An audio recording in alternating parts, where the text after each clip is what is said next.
álgida de esta historia, la que todos conocemos. Ya quedamos que las destrucciones, ya quedamos que las posiciones raras de los judíos en Sefarad vienen desde mucho antes, vienen desde Jerusalén, la destrucción de los templos. Pero en el siglo XIV se termina el periodo de tolerancia hacia los judíos.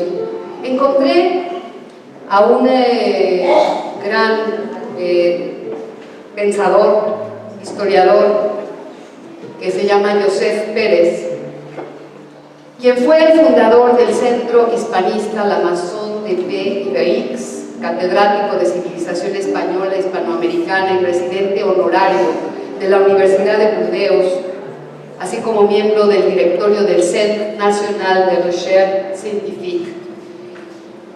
Les digo todo esto para que vean que no lo dije yo, lo dijo alguien que sabe mucho. Y dice que lo que cambia, escuchen bien, no son las mentalidades, son las circunstancias. Los buenos tiempos de la España de las tres religiones habían coincidido con una fase de expansión territorial, demográfica, económica. Cuando hay bonanza, cuando hay abundancia, hay pocos conflictos. Judíos y cristianos no competían en el mercado de trabajo. Tanto unos como otros contribuían a la prosperidad general y compartían sus beneficios. Por lo que el antijudaísmo militante en la iglesia y de los frailes apenas hallaba eco en la población. La población de a pie, como nosotros, no teníamos problemas con el otro, pero tampoco teníamos oídos para que nos vinieran a decir cualquier otra cosa, puesto que había bonanza. Sin embargo, los cambios sociales, económicos y políticos del siglo XIV, o sea, guerras, o sea, catástrofes naturales, pandemias, la peste negra, crean una situación muy nueva y muy diferente en la población. Una población que sufre empieza a buscar culpables. La gente se cree víctima de una maldición, se cree víctima de un pecado, se creen víctimas de que esos pecados que habían cometido se les iban a revertir. Y entonces sí, el clero invita a los fieles a arrepentirse, a cambiar de conducta, a regresar a Dios. Y esas cosas han sucedido en la historia.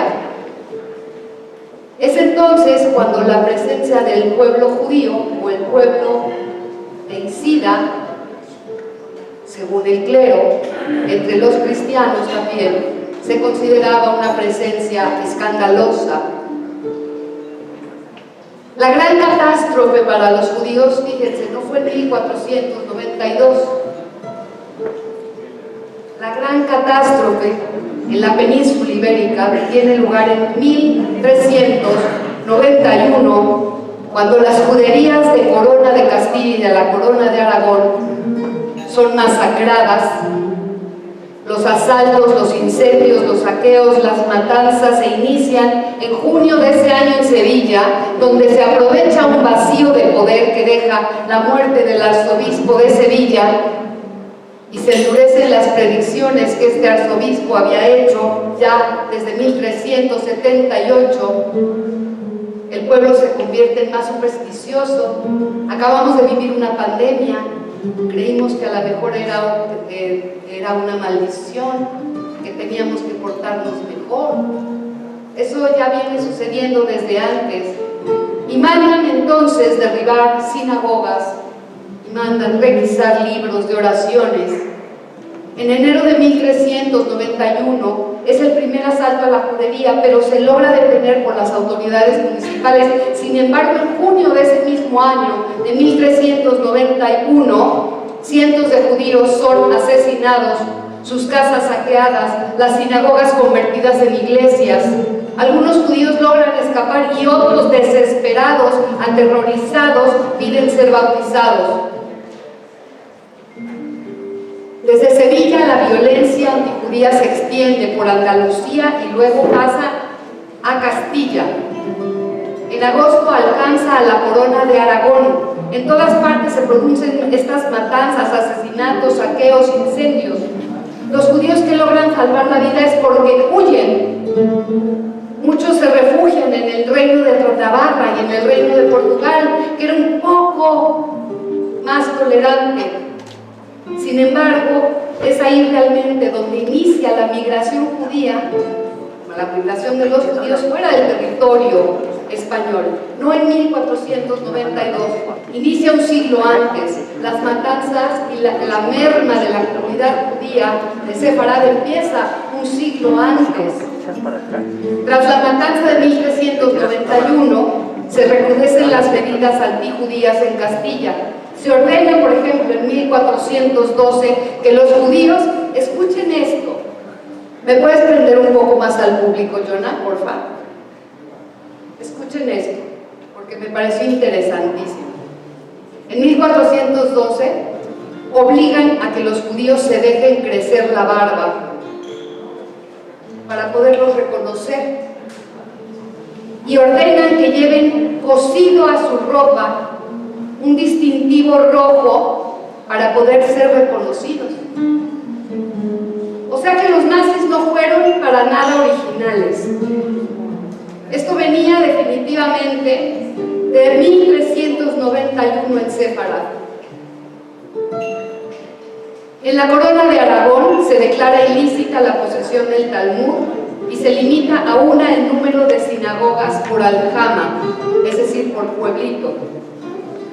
En 1492, efectivamente, el año de la expulsión, en la corona de Aragón tan solo quedaba ya la cuarta parte de los judíos que había antes de 1391. Por eso les digo que fue un siglo completo para al final coronar con la expulsión de los judíos de España. La famosa comunidad judía de Gerona, por ejemplo, se quedó solo con 24 familias. En la corona de Castilla no llegaban a 80.000 judíos. En Sevilla, antes de la revuelta de 1391, había 500 familias judías. 50 años después quedaban 50 familias. Un siglo de hostigar a los judíos en Sefarad, de 1391 a 1492. Es así como en el momento del edicto de expulsión los judíos no llegarían a ser más que 150.000, repartidas en 35 aljamas de la corona de Aragón, en 216 aljamas de la corona de Castilla. Nuestras familias quizá no salieron en 1492, quizá salieron desde antes, desde 1391, porque ahí realmente fue cuando empezó la migración de los judíos fuera del territorio español. Se cree que los reyes católicos, y fíjense, este es otro dato maravilloso, se cree que los reyes católicos no fueron que fueron los últimos soberanos de los grandes estados occidentales en declarar expulsión de los judíos. Fueron los últimos. Los primeros fue el reino de Inglaterra en 1290, después el reino de Francia en 1394. Lo que pasa es que los españoles fueron más escandalosos, hicieron un edicto de expulsión mucho más grave, pero las expulsiones de los reinos de Inglaterra y de Francia fueron anteriores a la expulsión de los judíos de España. Me pareció interesantísimo. El objetivo de todos ellos era lograr la unidad de fe en sus estados. Un principio que quedaría definido en el siglo XVI con la fórmula cuius regio eius religio, que quiere decir que los súbditos deben profesar la misma religión que sus príncipes. La expulsión de los judíos de España fue ordenada en 1492 en Castilla y en Aragón por los reyes católicos mediante el Edicto de Granada, con la finalidad, según el decreto, de impedir que siguieran influyendo en los cristianos nuevos para que estos judaizaran. La decisión de expulsar a los judíos o de prohibir el judaísmo está relacionada con la instauración de la Inquisición 14 años antes de 1492 en la corona de Castilla y 9 años antes en la corona de Aragón. Pero otro dato curioso, la Inquisición duró desde ese momento hasta el siglo XIX y me parece aterrador. Y esa Inquisición llegó aquí, a la Alameda Central.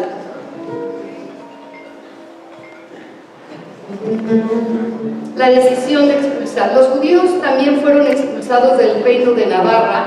Habían huido de España a Navarra o a Portugal, ¿se acuerdan? Porque eran más tolerantes.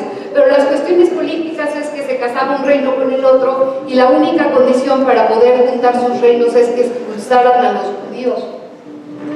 Y entonces los que se habían ido a Navarra, en 1498, ¿qué creen? Los expulsan y se tienen que salir o convertir. Y los que se habían ido a Portugal, ¿qué creen? En 1497 se tienen que convertir o tienen que huir. Durante este periodo oscuro surge una mujer brillante. Gracia Méndez, gracias. Sí. Algún día haré una obra de teatro al respecto. Gracia Nací, nacida como Hanna Nací, cuyo nombre de conversa cristiana fue Beatriz de Luna. También fue conocida como la Señora. Fue una filántropa, política y mujer de negocios portuguesa, pero sus padres eran españoles. Salieron huyendo en 1492 y llegaron a Portugal. Cuando en Portugal deciden expulsar a los judíos, la familia de Gracia se convierte. Entonces nace en el seno de una familia conversa criptojudía. Criptojudía es que profesaba su judaísmo a escondidas.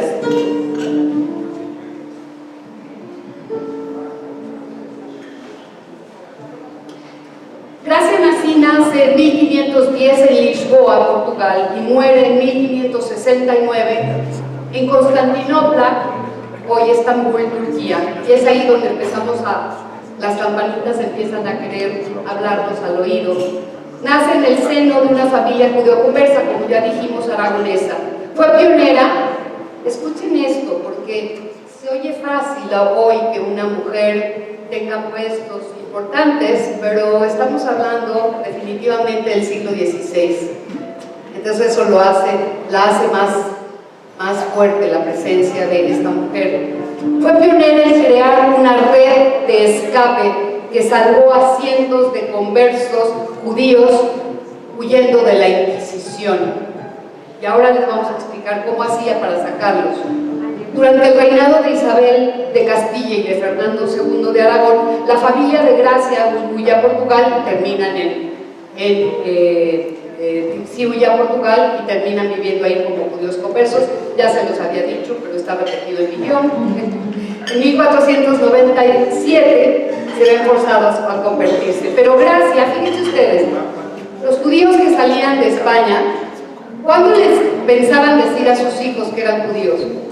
Esperaban a que cumplieran bat mitzvah o bar mitzvah, para que estos muchachos tuvieran la edad, primero para que fueran a la escuela y aprendieran a rezar y fueran católicos y todo lo demás, para aparentar, pero esperaban a que tuvieran 12 años las mujeres o 13 años los hombres, para que no fueran a decir algo que echara de cabeza a toda la familia y tuvieran la edad suficiente para poder guardar el secreto familiar. Así que Gracia se entera de que es judía a los 12 años de edad y se casa a los 18 años de edad. Se casa a los 18 años de edad con Francisco Méndez Benveniste y ya casados se enteran ambos que son judíos. A Francisco, por su lado, le habían dicho a los 13 años, a Gracia le habían dicho a los 12, se casan jovencititos y se dan cuenta que los dos son judíos. Francisco Méndez Benveniste, ¿le suena? ¿Hay alguien Benveniste por acá? De ahí que ella fuera conocida también como Gracia Méndez. Él era comerciante de pimienta negra, pero también era de una familia de banqueros que eran los rivales de los Medici de Florencia. ¿Se imaginan la fortuna que tenía este hombre? Entonces Beatriz de Luna, o Jana Nací, o Gracia Méndez, enviuda a los 28 años. El reparto del testamento le otorga la mitad de la fortuna de su marido y la otra mitad para su cuñado Diogo Méndez, de forma que ella pasa a ser la mujer más importante empresaria en el siglo XVI, pero además se gana ese puesto porque era una mujer brillante. Pocos años después de establecerse en Portugal, va a tomar lugar la Inquisición en Portugal en 1536, y es cuando Gracia se muda a Amberes, y aquí el departamento de diseño hizo algo muy bonito. Se muda a Amberes, que es la ciudad portuaria de Bélgica, con su hija Ana y con su hermana Brianda de Luna. Vamos a atender muy bien este mapa porque hay cosas interesantes. Se van para atender negocios que había dejado su finado esposo, Francisco Méndez. En Amberes realiza diferentes inversiones en negocios con su cuñado Diogo, que le reportan un nombre muy importante en los comercios locales. Tienen toda una flota de barcos que sale desde Lisboa a Amberes y a otros lugares haciendo comercio de pimienta, ¿se acuerdan? Pero Diogo, su cuñado, también fallece, no sin antes haberse casado con Brianda Luna, la hermana de Gracia Méndez.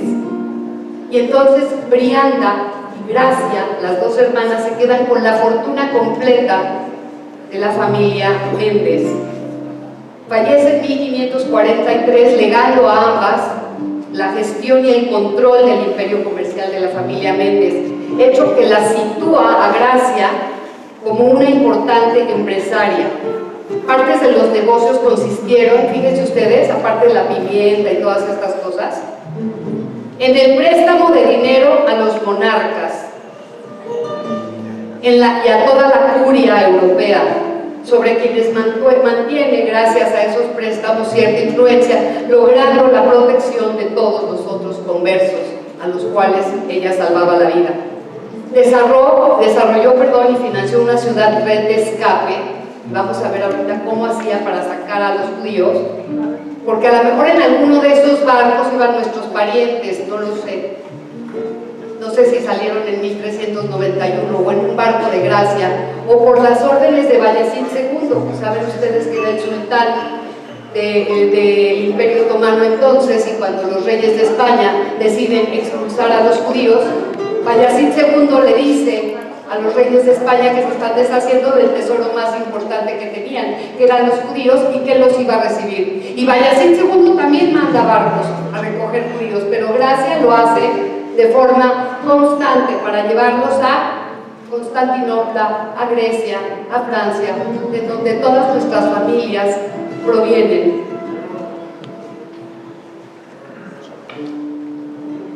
Ok, permite la huida de numerosos judíos de España y Portugal amenazados y arrestados por la Inquisición bajo la acusación de herejía. La red consistía así: en enviar en secreto a los conversos huidos ocultos en sus barcos de especias de su compañía, la Casa Méndez Benveniste, que realizaban rutas regulares entre Lisboa y Amberes. ¿Se acuerdan que fue la primera ruta que ella hizo? De Lisboa a Amberes.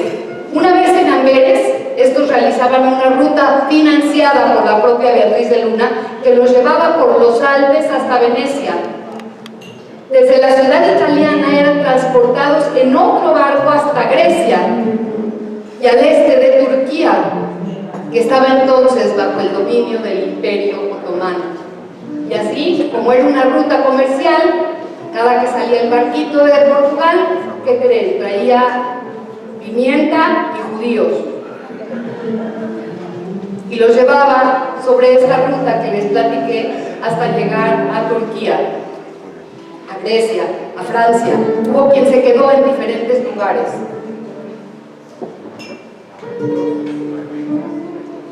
Facilitó Facilitó la integración de la colonia sefaradí en Ferrara, que es un municipio italiano, y defendió la alfabetización y la imprenta, y también impulsó la publicación de libros tan importantes como el libro de oraciones para todo el año, en 1552, escrito por Leontó Batías, que contiene textos sefaradíes en castellano para ser leídos por quienes desconocían el hebreo. No sé si ustedes se acuerdan, pero nuestros abuelos llegaron a México sin saber leer hebreo. Los libros que había en el templo, si ustedes lo recuerdan, tenían fonética, hebreo, español y cualquier otro idioma era bienvenido, porque no sabían leer hebreo.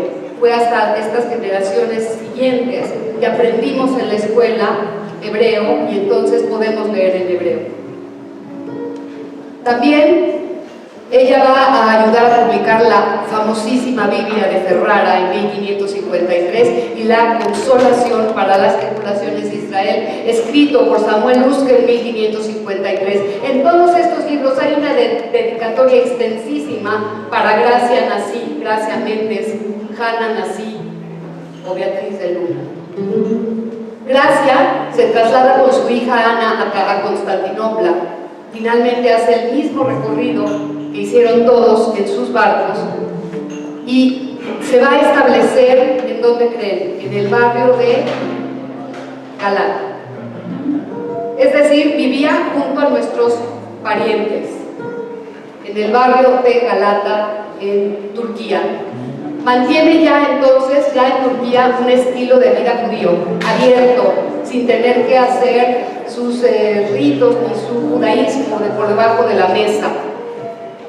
Gracia emplea su fortuna para continuar ayudando a los judíos sefaraditas que eran perseguidos por la Inquisición. Todos esos años, incluso ella ya estando en Constantinopla, sigue mandando a los judíos en estos barcos. Y va a costear sinagogas porque ella entiende que al haberse convertido las familias tenían que regresar a su judaísmo. La primera sinagoga de Esmirna tiene por sobrenombre La Señora. Si alguien ha estado ahí, conocerá esta primera sinagoga de Esmirna, que se llama La Señora. Le llaman La Señora, y la de Salónica funda una sinagoga que se llama Sinagoga Gracia. El papado en ese momento estaba en manos del Papa Pío V, que en 1556 se le ocurre que es buena idea sentenciar a judíos de Ancona por herejes y mandarlos a la hoguera. Y Gracia Nací, que era la dueña y señora del recorrido comercial, lo único que hace es un embarguito comercial al puerto de Ancona de los estados pontificios, y entonces sí el papado le baja 3 rayitas a su relato. Pues tenía ese poder para poder hacer que no siguieran las persecuciones. En 1558 va a firmar, y aquí de verdad me pareció increíble, con el sultán Suleimán el Magnífico, un contrato de arrendamiento a largo plazo de la región de Tiberíades en Galilea, parte de la Siria otomana de entonces. Con el acuerdo, Gracia obtiene la autoridad de gobierno sobre la zona de Tiberias, porque ella pensaba que iniciar la reconstrucción de esas ciudades abandonadas, porque quería establecer a refugiados criptojudíos para que profesaran su judaísmo en Tierra Santa. ¿Les suena? Me suena Herzl. Con el objetivo de convertir la zona en un asentamiento comercial y educativo de peso en 1560. Es decir, que la empresa llevada a cabo por Gracia Méndez o Gracia Nací o Hanna Nací o Beatriz de Luna está considerada como uno de los precedentes o primeros intentos del movimiento sionista moderno.